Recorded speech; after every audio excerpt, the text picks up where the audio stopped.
जय बद्री केदारनाथ दोस्तों, बहुत बहुत स्वागत है आप लोगों का मेरे एक और यूट्यूब वीडियो पे। और दोस्तों, जैसा कि आप जानते हो कि वीकेंड आ गया है और वीकेंड पे मैं लेकर आता हूँ आप लोगों के लिए एनपीएस पोर्टफोलियो का वीडियो।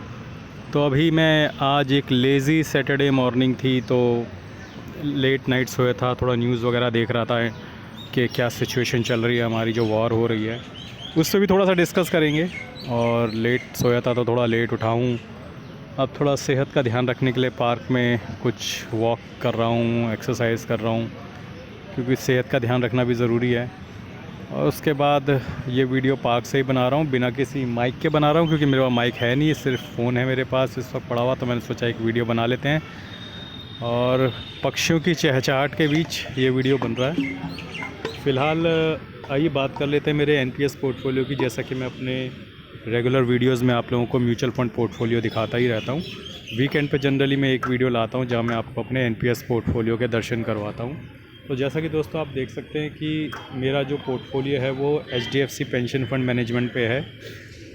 तो मैंने ये अकाउंट, क्योंकि काफ़ी लोग पूछते रहते हैं भैया ये एचडीएफसी पेंशन फंड मैनेजमेंट या एसबीआई पेंशन फंड मैनेजमेंट या फिर आईसीआईसीआई पेंशन फंड मैनेजमेंट, ये अकाउंट कैसे खुलवाएं। तो देखो, मैं एक्सपर्ट नहीं हूँ इस मामले में, लेकिन मैं इतना बता सकता हूँ कि मैंने ये अकाउंट अपनी कंपनी के थ्रू खुलवाया है। यानी कि मैंने अपनी कंपनी के एचआर को मेल डाला, पेरोल डिपार्टमेंट को, कि भैया मुझे एनपीएस में कंट्रीब्यूट करना है, मेरा एनपीएस अकाउंट खुलवा दो।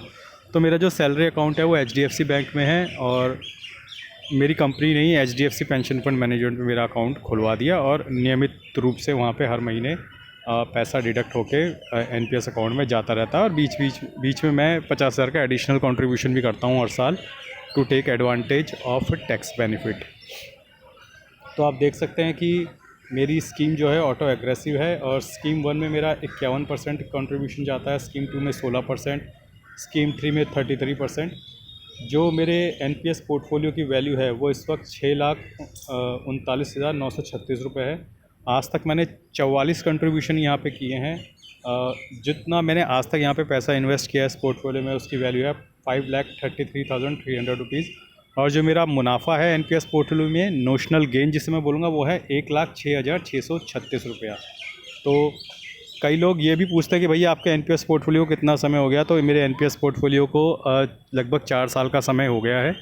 और जैसा कि आप देख सकते हैं कि मेरा जो XIRR है, यानी कि अलग अलग समय पे की गई मेरी बहुत सारी इन्वेस्टमेंट पे एक कंबाइंड रेट ऑफ रिटर्न निकालना पड़ेगा, तो 9.16% है। मार्केट में गिरावट आई है, इसलिए मेरा XIRR थोड़ा कम हो गया है, अदरवाइज़ ये 10% के आसपास पहुंच गया था। और थोड़ा ये इंडिया पाकिस्तान वॉर की वजह से इस पोर्टफोलियो पे भी हिट लगा है। लेकिन ये पोर्टफोलियो नेगेटिव नहीं हो सकता दोस्तों, क्योंकि इसको 4 साल हो गए हैं, और जब आपके पोर्टफोलियो को इतना समय हो जाता है तो फिर आपके पोर्टफोलियो का नेगेटिव होना मुश्किल होता है। ऐसा ही आपके म्यूचुअल फंड पोर्टफोलियो के साथ भी होगा, जब आप थोड़ा लंबा समय तक म्यूचुअल फंड में टिकेंगे। क्योंकि मेरा म्यूचुअल फंड पोर्टफोलियो अभी सिर्फ 1 साल पुरानी है, तो आप देख सकते हैं कि नेगेटिव में है। लेकिन जब 4-5 साल बाद मार्केट ऊपर चली जाएगी और आपकी बहुत सस्ती रेट पे एनएवीज बाइंग होगी, तो फिर आपके म्यूचुअल फंड पोर्टफोलियो भी नेगेटिव में नहीं आएंगे। एनपीएस वैसे भी कम रिस्की होता है, क्योंकि इसमें गवर्नमेंट बॉन्ड्स, डेट सिक्योरिटीज़ और इक्विटी का एक कॉम्बिनेशन होता है, और इक्विटी में भी लार्ज कैप होता है। तो यहाँ पे उतना ज़्यादा फ्लक्चुएशन नहीं होता है, और उतना ज़्यादा फ्लक्चुएशन ना होने की वजह से आप देखते हैं कि एक स्टेबल रिटर्न, बहुत हाई रिटर्न तो नहीं देता, लेकिन एक स्टेबल रिटर्न एनपीएस पोर्टफोलियो देता रहता है। अब आपको मैं दिखा देता हूँ कि कौन कौन से महीने में मेरी इन्वेस्टमेंट कैसे कटती है। तो आप देख सकते हो कि मैंने 2 वॉलंटरी कंट्रीब्यूशन किए 25-25 हज़ार के। तो जो 50 हज़ार का वॉलंटरी कंट्रीब्यूशन था, मैंने अप्रैल का महीना शुरू होते ही वो वॉलंटरी कंट्रीब्यूशन कर दिया है, क्योंकि मुझे ऐसा लगता है कि ये महीना जब मार्च 2026 में ख़त्म होगा तब तक मार्केट ऊपर होगी, तो उसके मुकाबले में अभी बॉटम पे ख़रीदना ज़्यादा अच्छा था। तो मैंने 22,700 के आसपास जब मार्केट थी, उस वक्त यहाँ पे एनपीएस में कंट्रीब्यूट कर दिया था 50,000 रुपया। उसके बाद आप देख सकते हो कि मेरा मार्च का कंट्रीब्यूशन 7,618 रुपये, और अप्रैल का कंट्रीब्यूशन 7,618 रुपये कट चुका है। जून का कंट्रीब्यूशन ये कंट्रीब्यूशन मार्च का था और अप्रैल का था। मई का कंट्रीब्यूशन आप देखेंगे कि जल्दी अपडेट हो जाएगा जून के महीने में। तो फ़िलहाल आपको उसके लिए इंतज़ार करना पड़ेगा। तो दोस्तों, एक चीज़ मैं और बोलना चाहूँगा कि ये जो इस वक्त स्थिति चल रही है हमारी युद्ध की, हाँ, तो ये जो स्थिति चल रही है इस वक्त हमारी युद्ध जैसी। तो इसमें थोड़ा सा मेरा इनपुट ये है कि always support your country, always support your Indian army. But एक बहुत ही गैर जिम्मेदार लोग हैं जो हमारा इंडियन मीडिया है, स्पेशली इंडियन न्यूज़ चैनल्स। और अगर आप कहोगे कि नाम लेकर बताओ तो भैया हैं कुछ ऐसे न्यूज़ चैनल, नाम लेना ठीक नहीं होगा।